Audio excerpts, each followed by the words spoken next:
So a lot of this audience, a lot of my audience will not like your socialism, but they are going to like the hell out of you for something else you've done, which is destroy Hillary Clinton. So by the those of you who are watching or listening, this is the man who got Trump elected right here, Doug Henwood, because he had the You must have read my absolute Twitter feed. he had the absolute gall on the eve of the election, the last election, to write first a piece in Harper's and then what became a book, just thoroughly taking down not just Hillary but the whole Clinton regime. Can you do that right now? Can you give us like a 5 or 10 minute Oh my God. and Well, we'll call it a day there, because people will love this. There's a lot in your work. You really did research. I mean, we're all Hillary haters, or a lot of us are, but you know more reasons to hate her than most of us do. I mean, can well, you just go through it? funny. Some people asked me if I was going to do the same for Biden, as I did What? for her. And I think, Don't even no, need to. he's not interesting enough. Yeah. Like, Hillary and Bill are both reprehensible figures in a lot of ways, but they are really fascinating characters Totally. and very powerful and very influential. Yeah, They totally. really helped shape the world we live in very much. Sure. And one of the things I discovered in writing first the article and expanding it into a book was that Hillary was very much Bill's partner. She was not a passenger in the Bill Express. I mean, they were very much a partnership whose personalities and skills really complemented each other.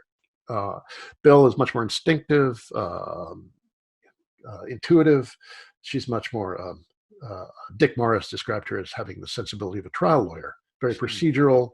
But the two together, that made for a good combination. And she reined in some of his crazier side. As she said of him, he's a hard dog to keep on the porch. And I've never heard that. she must have picked that up in her time in Arkansas. But then on the other hand, he needed her methodical side, and she needed his kind of quixotic inspirational side. But the two of them together really were, obviously just servants of big capital. That's what they're all about. Beginning from a very early time, the first date they went on when they were law students at Yale involved crossing a picket line to get to the Yale Art Gallery. There was a strike at Yale. I remember that strike, actually. The garbage was piling up, and Bill pushed the garbage aside and persuaded the security guard to open up the art gallery for them. He had immense powers of persuasion even then.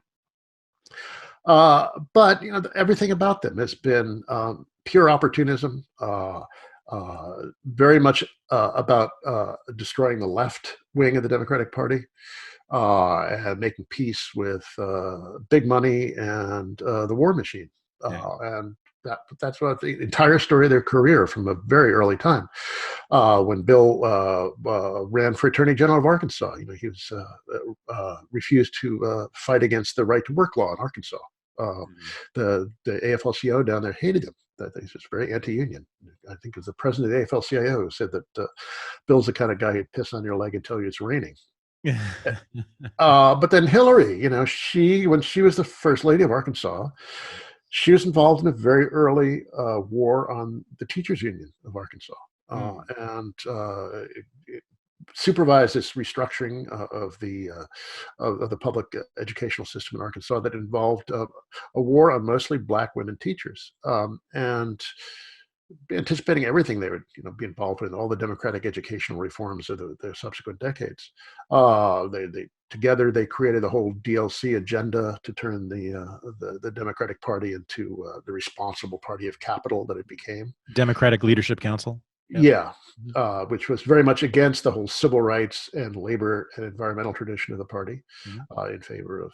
When Bill was governor of Arkansas, he let Don Tyson's chicken shit in the river like crazy. And speaking of Tyson chicken, so you missed something about Hillary's career, which you wrote about, which is her career as a corporate lawyer with the Rose Law Firm, right? And when she was on the board of Walmart. Yeah, and did she represent Tyson too? I believe she did. Yeah. Yes. There were a whole bunch of conflicts of interest that she was at this. The biggest law firm, I think it's the most important law firm in Arkansas. At the time, her husband was attorney general and then governor. So there's just nothing but conflicts of interest are their middle name. And then going on to his presidency, which was very much making peace with Wall Street, as he said very early on. So we're all Eisenhower Republicans now. We're the president. I'm the president of the bond market, and he seemed to rue that a little bit. I think he always had a bit of a softer side than she did. When he was governor, the governor of Arkansas has prisoners as servants. Yeah.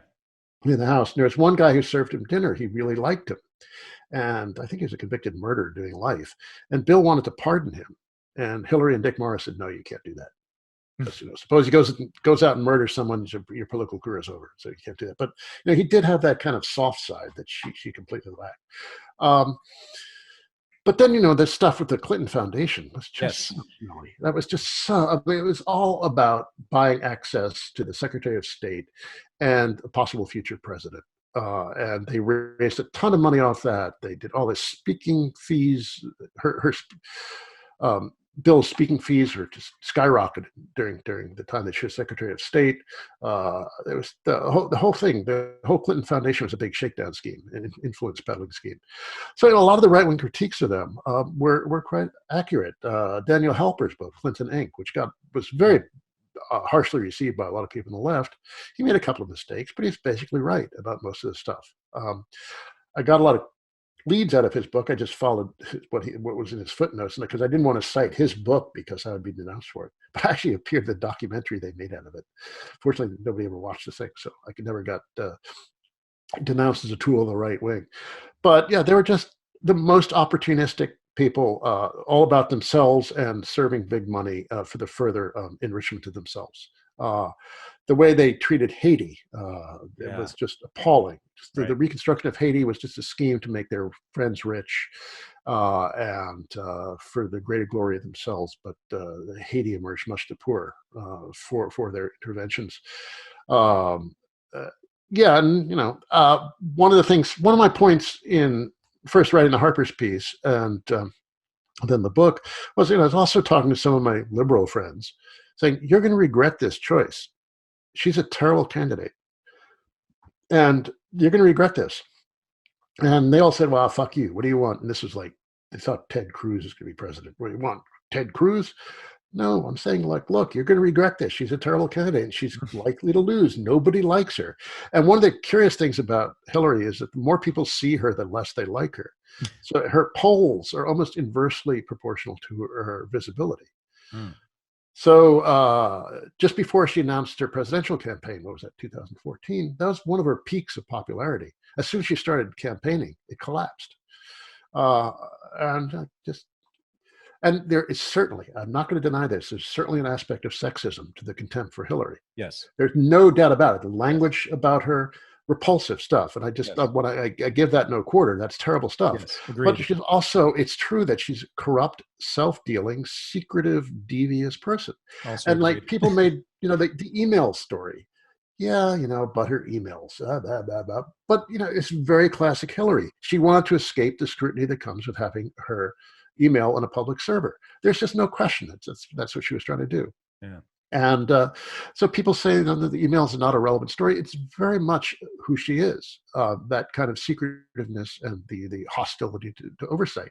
Okay, people make a big deal of Trump firing all these inspectors general. When she was Secretary of State, the State Department only had an acting inspector general who was considered, because of that acting status, to have less power. And for the same reason, she didn't want the kind of scrutiny that would come with a fully fledged, confirmed inspector general. And sure enough, she lost, and she won the popular vote. We have a crazy system, yes. She did win this popular vote by almost 3 million, but she ran a miserable campaign, and she was surrounded by people who didn't know what they were doing. She lost to Donald Trump, to her eternal shame. But it's all her fault, Yes, there's a degree of sexism involved, no question about it, but she ran a terrible campaign and people don't like her, and her politics are extremely uninspiring.